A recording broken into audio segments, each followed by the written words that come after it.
You read the title, clicked on the video, and you're probably absolutely confused as to what I'm talking about because it contradicts itself. Okay, so first off, while we're talking about GTA 5, we're going to be playing the classic Xbox 360 version. While I do have it on PC, PS4, Xbox One, I felt like it was only appropriate to play the classic version of this game, considering what the topic of this video is going to be. Basically, what the title was saying is, like, GTA 5 in terms of GTA Online now is absolutely terrible in terms of the overpriced items, the egregious monetization with the shark cards. $8 million in-game literally costs 100 of your real-life hard-earned dollars.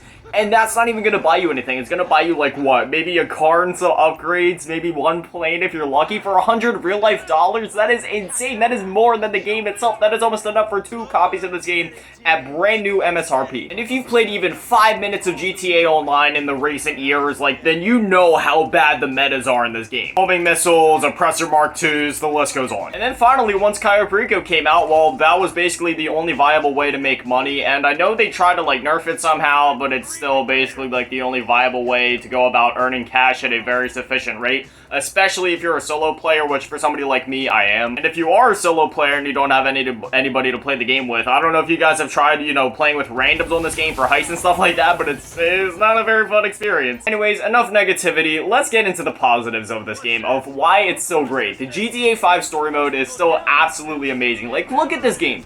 This is an Xbox 360 game. This is honestly mind-blowing that they made this run at a smooth 720p, locked like 30 FPS. I mean, I know sometimes it drops when there's like big explosions, gunfights, car chases, whatever, but for the most part, it's running at like a smooth 30 FPS. How they ever managed to do this with literally 512 megabytes of RAM and the weak CPUs and GPUs from like 2005 and 6, I'll never understand. Oh man, it's time for me to get a new 360 controller. My RB, it's like, it's losing its click, man. It's so hard to get it to actually work. Now, 2013 is the time when like games really started to step it up in terms of like how quote-unquote cinematic they were, you know, with like the voice acting and motion capture and animations and such. I'd say like from 2007 up to 2013 is when games started to kind of get their footing in the cinematic realm, quote-unquote. You know, every year you had the blockbuster Call of Duties and you had all the typical third-person shooters from the 360 PS3 era that were really trying to push to go for that cinematic feel, the real gritty whatever. But around like 2013 is when games like The Last of Us and GTA 5 were coming out, when they were like fully utilizing motion capture and turning video games from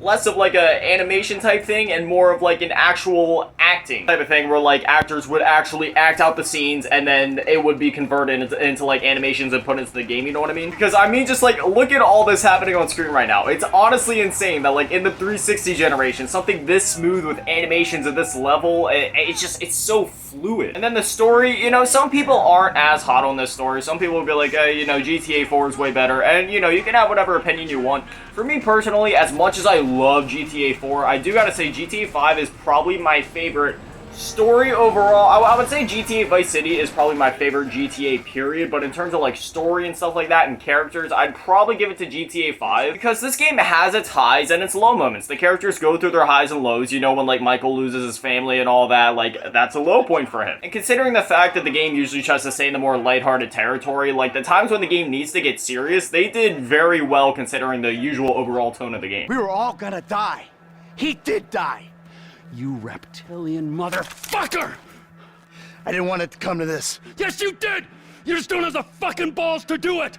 But I do! I got more to lose than you. As much as I love GTA 4 again, I can't quite say that one's my absolute favorite because that one, a little too depressing, a little too real, you know what I mean? Like, don't get me wrong, I absolutely love, like, those gritty, realistic stories, but, like, sometimes, you know, it's nice to have a story that can kind of just, like, do a mix of the two. Obviously, everybody knows and loves Trevor. He's an absolute maniac. For some reason, I always found myself liking Michael the most. I know that it's weird, and this is gonna be terrible for me to say, but I somewhat identified with him. And to this day, I can still kind of say that because, like, it's not for any of the other reasons, you know, him kind of being, like, a psychopath and, like, an alcoholic and stuff like that. But it's mainly just because he's like a no-shit type of guy, you know what I mean? He's a hard-ass, kind of sarcastic, pretty closed off. Like, I just love his vibe. And the setup for this story was actually pretty great. I'm not going to do any spoilers in this video because even though the game's almost 10 years old, you know, I understand. I mean, trust me, a gamer with literally thousands of games on his backlog, I understand what it's like to have games that are super old and still not have gotten the chance to beat them or play through them yet. So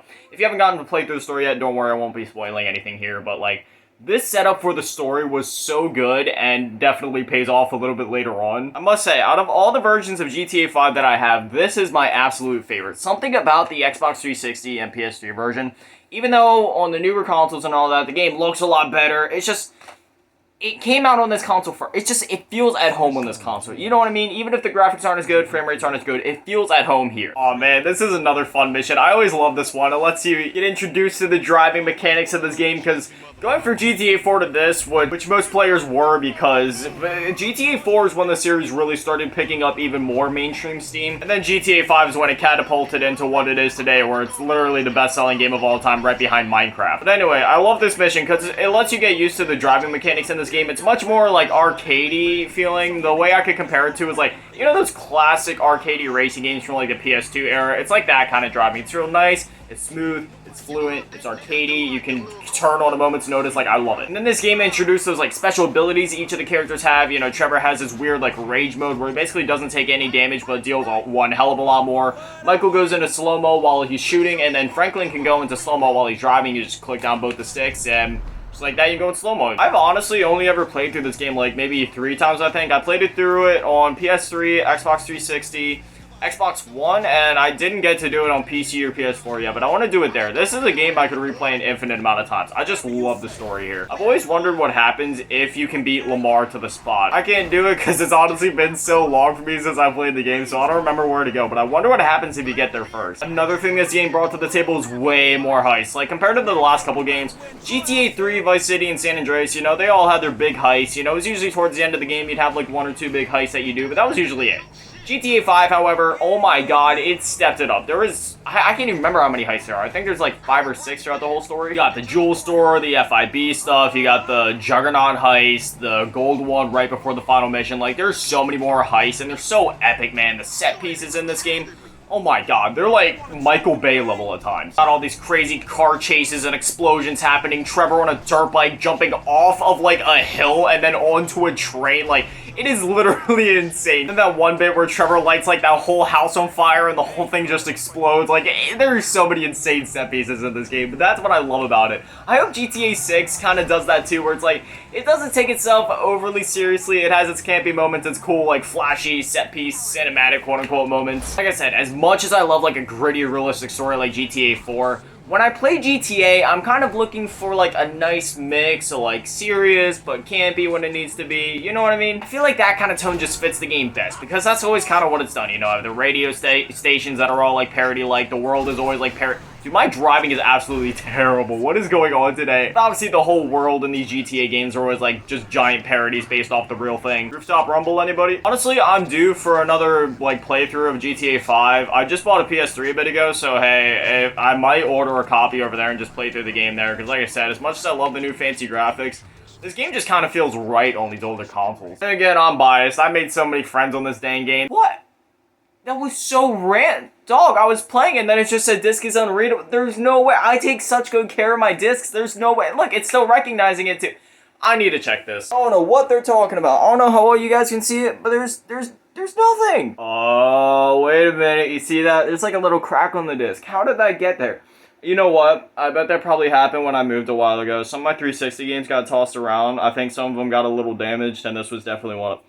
Damn it, now I need to buy another 360 and PS3 version of this game. That is what it is. I'll just have to order that at some point, but I think that's a good point to wrap up the video anyway. Now I want to hear from you guys down below. Like, what are your thoughts on the game? Do you agree with me that GTA Online nowadays is kind of like a cesspool and that GTA 5 is still good? Or do you like GTA Online? Also, let me know. You guys old heads like me that still like this old version, or was your guys' first versions maybe even like the PS4 or heck, even like the new PS5 version? Whatever you're thinking, let me know down below. But anyway, as always, a shout out to the Patrons. Okay, I gotta remember all of them because we got a new one yesterday. So we have Karma's Fave Grimall, Low Booty Tap, Big Daddy Matty, and Desperado. God, if anybody else signs up, I don't know how I'm going to remember this outro. Anyway, thank you guys so much for your support as always. If you guys want to support me over on Patreon, there's a link down in the description. It starts as low as $3 a month. But anyways, that's that. Stay beautiful. I love you all. Thank you for watching. Have an amazing day. Peace.